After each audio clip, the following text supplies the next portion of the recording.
All right, welcome back. We are, Emirata Hashem, going to finish chapter 4 tonight. Looking back, what have we been discussing? The 7 areas of life in which one needs to have bitachon in Hashem. We've gone through the matters of this world, for this world, starting with matters of health, one's own personal physical condition.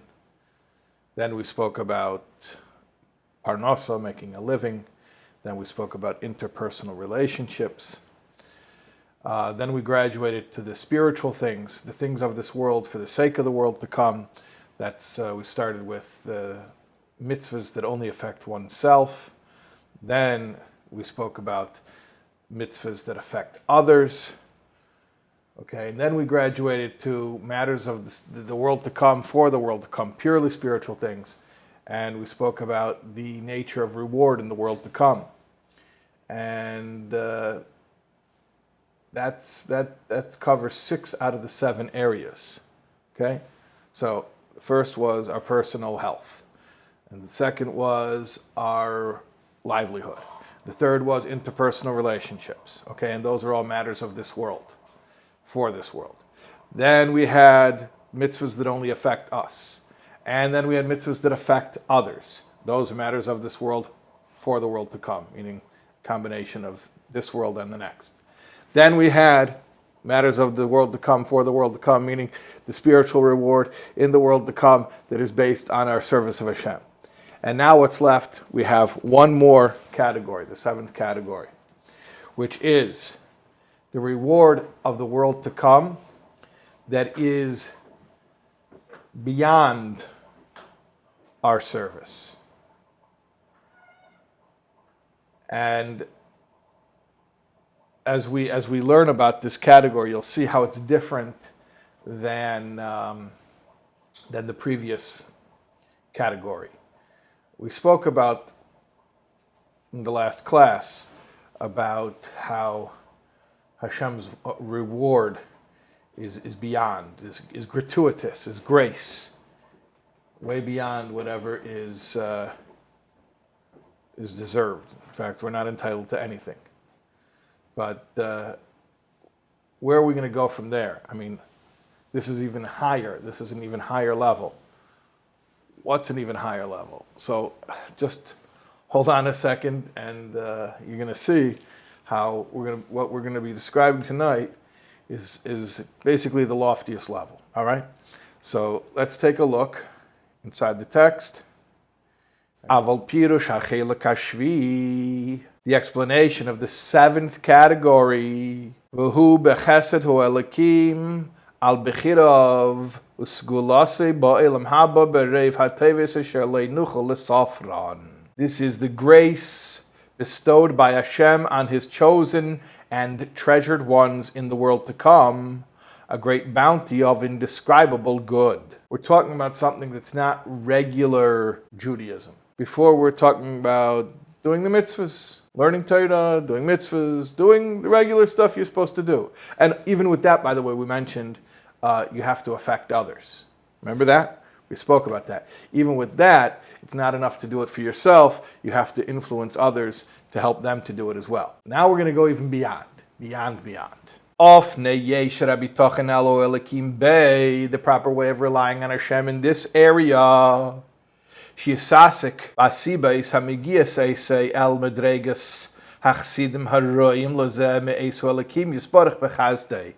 you have to employ the means that will help one attain the high degree of the pious who are worthy of this divine grace. All right, so we're going to describe now an extra level of divine service, beyond doing everything that you're supposed to do, and beyond even influencing others and helping them to do what they're supposed to do. This is beyond. What is it? Let's find out. V'hu sheyinhag b'mideis anshei haprishus hameyasim ba'elam hazeh. This is acting in accordance with the qualities of the ascetics who shun this world. and to banish the love and preference for this world from one's heart. V'yamer zeh, and then to exchange that, not just get rid of it, but to exchange that, b'avas haberis barich, for love of the Creator. L'maser elav, and to give oneself over to Him, to surrender to Him.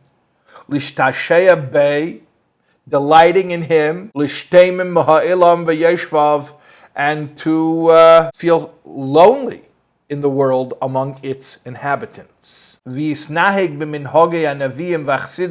to conduct oneself according to the conduct of the prophets and pious ones.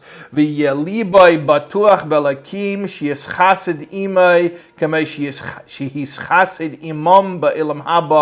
then one should have trust in Hashem that He will bestow grace upon him as He, Hashem, bestowed grace upon them, the prophets and the pious ones, in the world to come. What did we just read? What did we just read here? Again, I said the sixth area was already reward for regular Judaism. And even regular Judaism was more than what we normally think of. Because like we said last time, it's not enough to do everything that you've got to do. You also have to influence others. And that's part of Judaism. So then, and this is beyond. What's beyond that? Beyond that is true selflessness. True selflessness. He describes it in a few ways. First of all, he calls it precious. I don't know if we would use the word precious after the Baal Shem Tov. Remember, Rabenu Bachaye is writing 500 years, 600 years before the Baal Shem Tov. And we have a little bit different view today of precious. Remember we spoke about the Prushim, about the ascetics, back in, was that back in chapter 3? That whole long story about that town of ascetics. Was that in chapter 4? No, that was in chapter 4. Yeah. Wow. Such a long chapter.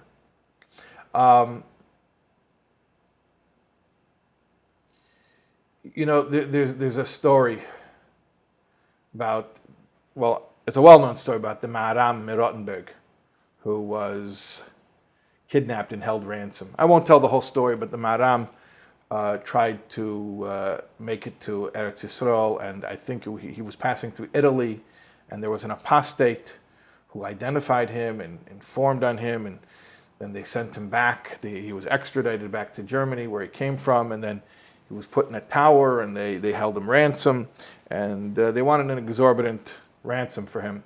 And he told the community, don't pay it, because then you're going to create a new business for them, and they're going to ransom rabbis.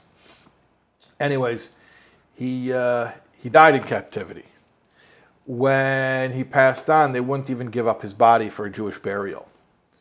So at one point, this is years after the Maharam's passing, there was this wealthy Jew, I think his name was Alexander Wimpfen, I think was the name, and he paid to get the body of the Maharam released and to provide a Jewish burial. Anyways, after he did that, in a dream, he saw a vision of the Maharam. And the Maharam said to him, because of what you did for me, I want to reward you. And I can give you what's behind door number 1 or what's behind door number 2. Behind door number 1, and he told him what it is. He said, here are your options of your prizes. Either imi b'mechitzase, you can be in my compartment in Gan Eden, but you have to come tomorrow. Like, you can get up and tell your wife and kids goodbye and, write a will, but, then you're coming with me tomorrow. Or not, but all the money he spent, a huge amount of money on the ransom. He says, all the money you'll be made whole. You'll make back that money and much more, and you and your descendants will be wealthy for many generations. So this Rabbi Alexander told the Maharam in the dream. He says, I'll go with you. I'll take the spiritual, the light. I'll go for the Elam Haba, the Gan Eden. Anyway, so he woke up, he told his wife and kids what the decision he made. I don't know if they were supportive of it or not. That's not really told in the story. But at any rate, he passed away. So the Mashpia, Rabbi Hillel used to tell this story. Rabbi Hillel Paracher used to tell this story. And then he would ask the Chassidim, so no, which one would you take? And, a lot of people would say, oh, yeah, I would take the spiritual, well, why take the money? Take the spiritual reward. And because, that they think that's the right answer. They think that's the holy answer. And then Rabbi Hillel will tell them, no, because the Gan Eden is only helping you. But if you take the money, think about how much more pidyon shavuyim, how much more ransoming captives, and how much tzedakah and charity and kindness, how much you can do to help others. So, the idea of prishus, of being an ascetic, Titus of Baal Shem Tov and Chassidus sort of changed our outlook on it. But it's not essentially so different. Maybe the form that it takes is different, but essentially it's still a value. And the idea is, it explains a lot in Tanya, that love of mundane things for their own sake, even if that's a permissible thing, is ra gomor, complete evil. Okay, and Tanya uses the term ra gomor. It sounds so extreme, right? So intense. For something that's kosher, something that's permitted, but he did it for its own sake, meaning just for the sake, a physical thing, a mundane thing, just for its own sake. Ra gomor, complete evil. And what does it mean there in Tanya? What it means is, explains in Perek Vav of Tanya, what's Kedusha, what's holiness. Kedusha is a state of bittul, of surrender. Anything that's ego-driven, EGO, edging God out. You're not allowing Hashem in. And in order to allow Hashem in, you have to be surrendered. You have to be in a state of bittul. So, anytime we pursue something other than the agenda that is Hashem's agenda, okay? Anytime we have our own agenda, even if it's of an innocent nature, it's not nefarious, it's not diabolical evil, it's just selfish, animalistic. That's why we call it the animal soul. It's not plotting, scheming, demonic evil. It's just animalistic. It's just selfish and crass and immature and short-sighted, and that's what it is. But that's called ra. That's called evil. I don't like the word evil because it implies like it's plotting, scheming. It's not. It's just selfish. But if it's selfish, the problem is now it's not a conduit for Hashem's power. So the idea is, in order to really allow Hashem in, a person can't have interests other than Hashem, even innocent things that are not prohibited. It's a contradiction. You can't pursue selfishness, even of a fairly innocuous nature, and at the same time be fully surrendered to Hashem and allow that power of Kedusha, of holiness in your life. Doesn't work. It's an inherent contradiction. So most of us aren't going to reach that level. I mean, I'm giving a whole Tanya class now, but without giving the whole Tanya class, most of us are not going to reach that level on an emotional level, okay? Because emotionally, we are going to be selfish. And we are going to have proclivities and attractions and desires that are selfish. And the best we can hope for is, at least on a behavioral level, that when it comes to doing something, we choose to do the selfless thing. Even though on an emotional level, we're conflicted. We have both, the selfish and the selfless. But at least on a behavioral level, when it comes down to, push comes to shove, the behavior we choose, hopefully, will be a selfless behavior. And that's called a Beinoni, somebody who does that consistently, who always chooses the selfless behavior, even though internally he's very much conflicted and he has selfish drives as well. That's called a Beinoni.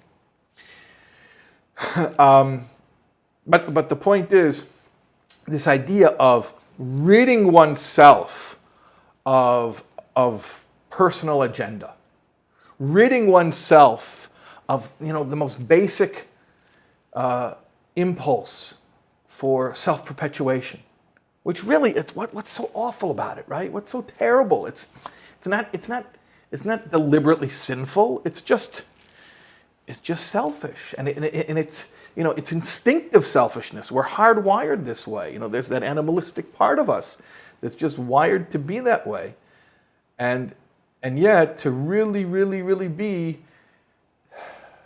a tzaddik in the terms of Tanya, we have to let go of that too.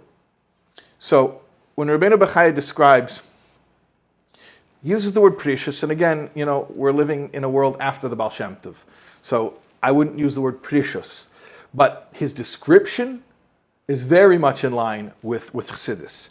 When he says, "Hamayasim ba'elam hazeh," they are mayas, they are disgusted by elam hazeh. What does it mean disgusted by? How can it be disgusted by elam hazeh? Elam hazeh? Elam hazeh is Hashem's, eventually is Hashem's dira. Dira b'tach toidim, a dwelling place in this world. Elam hazeh is bosi lagani, chaysi kala. I've come into my garden. Elam hazeh is Hashem's garden. Yeah, that's when it's Hashem's garden. That's when it's Hashem's dira. Okay, so when it serves as a vehicle for Hashem's will, then yeah, of course, then it's holy. It's more than holy. It's godly. What we're talking about being repulsed by this world, we mean this world as an end unto itself. That's what it means, as an end unto itself. So being into things of this world, even of an innocent, permissible nature, but just for their own sake and not as a means of gratifying Hashem, that, to the tzaddik, is disgusting. He's repulsed by that. So, hamayasim ba'elam hazeh, they're repulsed by the idea that you would do something just because you want to do it, just because you like it, just because it feels good. Ah, yuck, who would do that?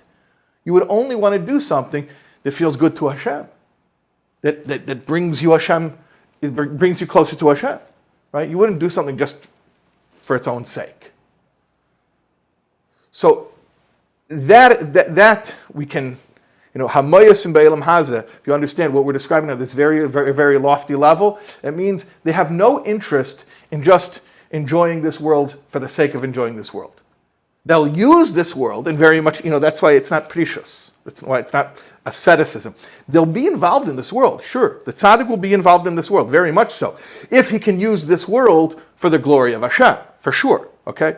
But just to be involved in the world, just, for the sake of it, because it's interesting, because it's fun, it's interesting, it's pleasurable, no way. No way. No way, okay? And then he continues, and he says, and then to take out, take out of his heart his love and his preference for the world, because that's the default. That's what you're born with. Why does he have to take it out? Because it's there. That's how you're born. You're born as animalistic, as being interested in concrete things, physical things, bodily things, okay? And get rid of that. And to replace it with love of Hashem. Okay. I said at the very beginning of this class, we're talking about a very, very high level right now. This is not a regular level. In Tanya, it's called a tzaddik. In fact, in Tanya, it's called a tzaddik gomer, because there's two levels of tzaddikim. What did this tzaddik do? This complete tzaddik, this higher level tzaddik, or it's called tzaddik gomer, or tzaddik v'tevloi. Not only he got rid of the desire for mundane things, worldly things, no, he transformed it. A tzaddik is like someone with two yetzer tovs. With one yetzer tov that's a regular yetzer tov, and another one that's a yetzer hara that was repurposed and turned into a second yetzer tov, which is actually a more powerful yetzer tov, but that's another discussion for another time. He literally transformed. He didn't just nullify the natural predilection for worldly things. He transformed it. So whatever desire he would have for worldly things, he turned it into something godly.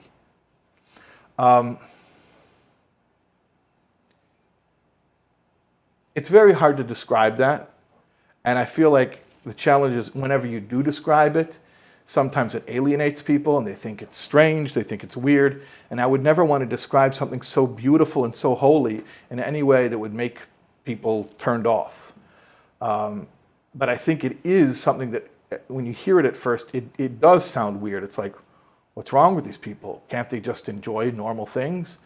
And the answer is, well, who says you should still be playing Legos, right? You're not still playing Legos.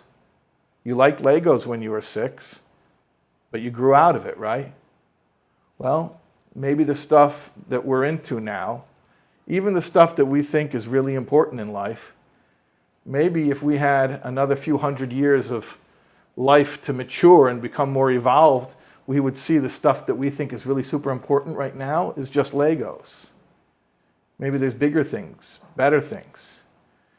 So again, I don't like to get too specific about it because it often weirds people out. But just imagine somebody who he's not talking to someone who's puritanical and who's pretending to reject this world so he could feel holier than thou.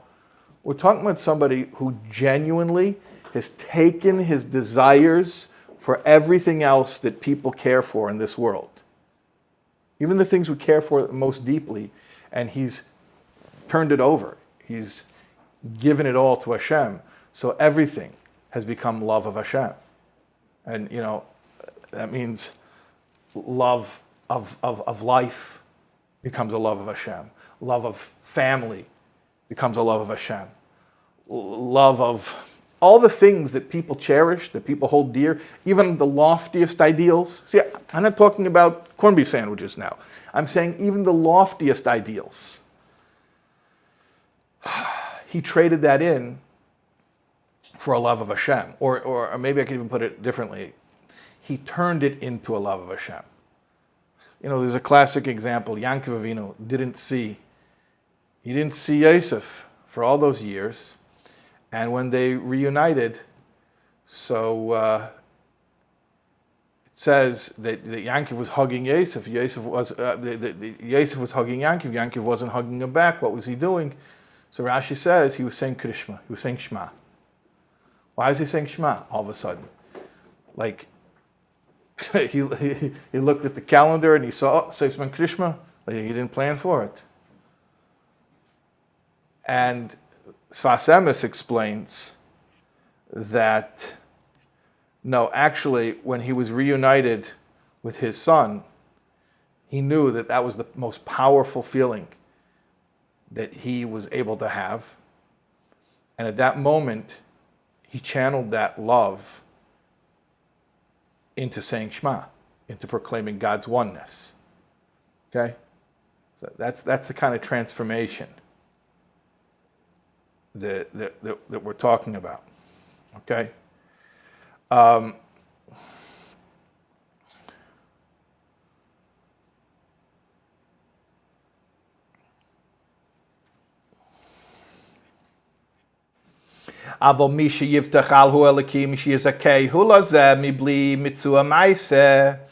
one who believes he's going to have that level of reward without also doing that level of surrender, hu aksil v'apesi, he's a fool. Hu daima lemisha nemer aleim oisim maise zimri umavakshim schar kepinchas. About such a person, it says in the Gemara in Seita, he does the action of Zimri, and he wants the reward of Pinchas. Little biblical reference there.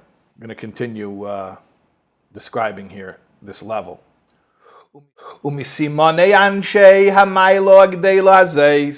Among the marks of these Anshe Hamayla, these lofty people, is that they guide Hashem's servants to his service. They are teachers.